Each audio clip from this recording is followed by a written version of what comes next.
भारत इस वक्त मैं मौजूद हूँ यहाँ वाराणसी में, जहाँ पर लोगों का इंटरव्यू लेना तो आम बात है, लेकिन यहाँ पे मैं एक इंस्टीट्यूट में आई हूँ जिस इंस्टीट्यूट से हमारा भी खास पुराना नाता रहा है। एजुकेशन के मामले में काशी तो सबसे आगे है, लेकिन यहाँ की बात कुछ और है। इस इंस्टीट्यूट से अभी तक हज़ारों लोग जुड़े हुए हैं, लेकिन अच्छी बात यह है कि ये इंस्टीट्यूट अब एक ट्रस्ट के रूप में तब्दील होने वाला है, इनफैक्ट हो ही गया है। अब इसके बारे में कैसे सब काम होते हैं, क्या कुछ विचारधारा है, यहाँ पे हमारे साथ मौजूद हैं कविता सिंह एंड हमारे सर रमेश सर।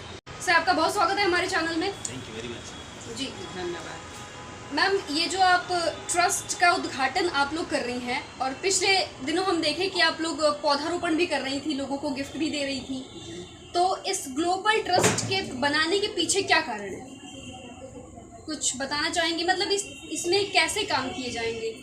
इसमें जो काम होगा वो एजुकेशन को लेकर होगा। ऐसा होता है कि सारे ट्रस्ट में देखा जाता है कि हम पैसे देते हैं, कपड़े देते हैं, तो वो तो यूज़फुल होता है बस थोड़े समय के लिए। इसमें क्या होगा कि विद्या का दान दिया जाएगा। विद्या का दान जो होता है वो लाइफ टाइम तक रहेगा।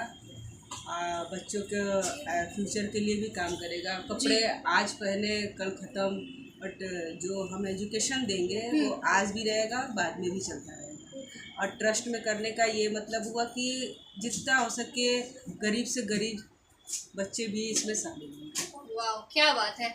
इस मुहिम के लिए तारीफ बनती है। सर, पहले भी ये इंस्टीट्यूट एक एजुकेशन का माध्यम रह चुका है और फिर से इसको कन्वर्ट कर रहे हैं आप एक ट्रस्ट में। इस ट्रस्ट के बैनर तले किस तरह के काम किए जाएंगे? मैम ने बताया दान पुण्य और विद्या से रिलेटेड काम किए जाएंगे, कुछ आप इस पर प्रकाश डालिए कि आप क्या सोचते हैं इस बारे में। जैसे पहले था कि पढ़ाने के लिए जी या पढ़ने के लिए बच्चों को फीस देना होता है जी, और हम फीस लेते थे, लेकिन अब इस ट्रस्ट के बन जाने के बाद ये टोटली फ्री ऑफ कॉस्ट होगा और ऐसे लोगों के लिए होगा, ऐसे बच्चों के लिए होगा जो फीस प्रोवाइड नहीं कर सकते हैं।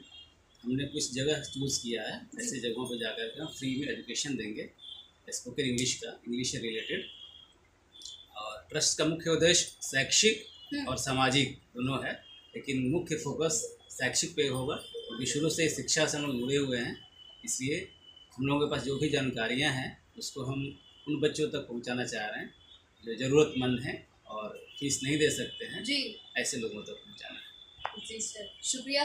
सर, आपकी विचारधारा बहुत अलग है। लाइक हम देखते हैं नेशनल इंटरनेशनल लेवल पे, स्टेट लेवल पे जो भी एजेंसीज चल रही होती हैं वो कहीं ना कहीं गवर्नमेंट के दम पे चल रही होती हैं, लेकिन आपने खुद का एक ट्रस्ट बनाया है और खुद के ही आप एक सोर्स से लोगों का भला करने की बात सोच रहे हैं। ये बहुत बड़ी बात है क्योंकि समाज में, हमारे समाज में लोगों को कंट्रीब्यूट करना चाहिए, छोटा हो बड़ा हो, एनजीओ के साथ जुड़ना चाहिए और हमेशा कंट्रीब्यूशन में ध्यान देना चाहिए। तो आप रमेश सर से और कविता मैम से सीख सकते हैं कि किस तरह से उन्होंने अपने ही चीज़ों को किस तरह से गरीब बच्चों के बीच में और लोगों के पास में लाने की कोशिश कर रहे हैं। गरीब बच्चों को एजुकेशन देने की कोशिश की जा रही है।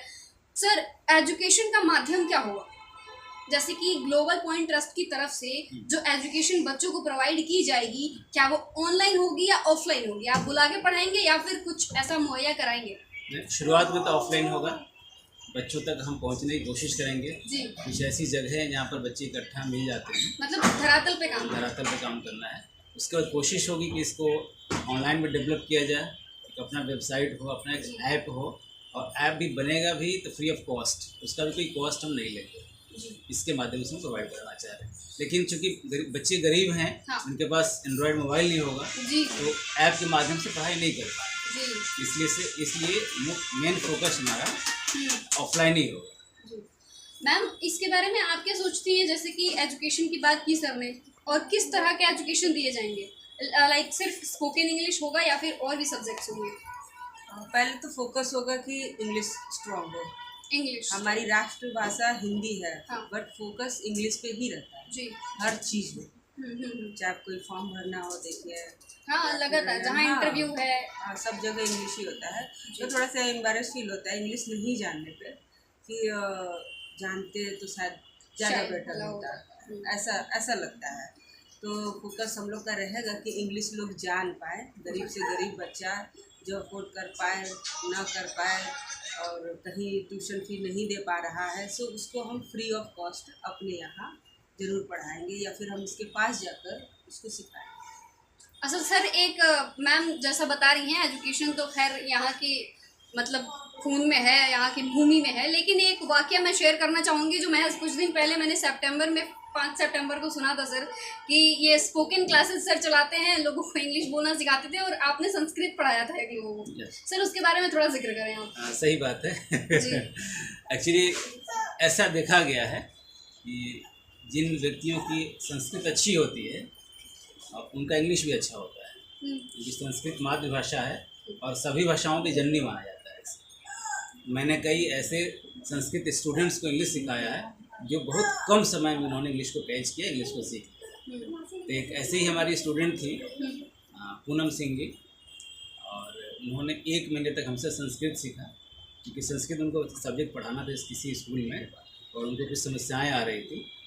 तो जहाँ जहाँ समस्याएं आ रही थी अपनी जानकारी के अनुसार मैंने उनको बताया और उनको काफ़ी अच्छा लगा। सर आपको कैसा फील हुआ कि ये इंग्लिश स्पोकिंग के इंस्टीट्यूट में आके संस्कृत की बात कर रहे हैं? सर भूल गए थे इस बात को, सर मेरा भी उसमें रिवीजन हो गया एक तरीके से। अच्छा। और आज भी हमको संस्कृत पढ़ना, संस्कृत बोलना, संस्कृत सीखना काफ़ी अच्छा लगता है। As like mathematics, Sanskrit is like a mathematics. और ये जिनको सिखाए थे ये भूल भी गए थे कि हमने उनको संस्कृत सिखाया है। अच्छा, ये बात है। हाँ, उन्होंने 5 सितंबर को ही याद दिलाया था सर को कि सर ने मुझे संस्कृत सिखाया था। काफ़ी अच्छी बात रही। एजुकेशन का माहौल यहाँ पे हमेशा बना रहता है और अभी जो ट्रस्ट बनने जा रहा है, इस ट्रस्ट के बैनर तले एजुकेशन को महत्व दी जा रही है। गरीब बच्चों के लिए काफ़ी कुछ मुहैया कराई जा रही है, ऑनलाइन ऑफलाइन। बेसिकली सर आपने कहा कि ऑफलाइन शुरुआती दौर में ऑफलाइन एजुकेशन मुहैया कराई जाएगी, उसके बाद ऑनलाइन का क्या कुछ प्लान है? लाइक कोई एप्लीकेशन, ऐप, वेबसाइट? ऐप बनाने के प्लान है। कुछ ऐसे स्टूडेंट्स हैं जो कि वेबसाइट डेवलपर हैं या ऐप डेवलपर हैं, तो उन्होंने प्रपोजल दिया है सर हम ये काम करेंगे, आप शुरुआत कीजिए इसका। तो उन लोगों के सहयोग से ऐप डेवलप करने का विचार है जी। और ये जो ट्रस्ट है मैम, कब आपने सोचा कि इसको एक ट्रस्ट में तब्दील करना चाहिए? जब लगा कि अब स्पोकन इंग्लिश केवल मोबाइल तक ही सीमित रह जाएगा, या फिर ऐसा भी लगा कि कुछ तो करना चाहिए। कुछ लोगों का कॉल भी आया बाहर से कि आप वहाँ रहते हैं, अब आपकी रेजिडेंसी वहाँ हो गई है, तो इसको कन्वर्ट कर दीजिए ट्रस्ट में, हम लोग सपोर्ट करेंगे पीछे से। जी, हम लोग हैं पीछे, खड़े रहेंगे हमेशा आपके साथ, और अच्छे अच्छे पदों पे हैं वो। मैम अभी तक आपके ट्रस्ट के साथ कितनी संख्या में लोग जुड़ चुके हैं? वो तो सर ही बता पाएंगे। ग्लोबल पॉइंट फैमिली से अभी करीब 130 लोग हैं। अच्छा। जो कि हमारे टच में थे अभी, और ट्रस्ट में 30 लोग जुड़े हैं। 30 लोग जुड़े हैं। मेंबरशिप देकर जुड़ना होता है, ट्रस्ट मेंबर बनना होता है। ऐसे 30 लोग हैं जिन्होंने ट्रस्ट की मेंबरशिप लिया है। वैसे ग्लोबल पॉइंट फैमिली में 130 लोग।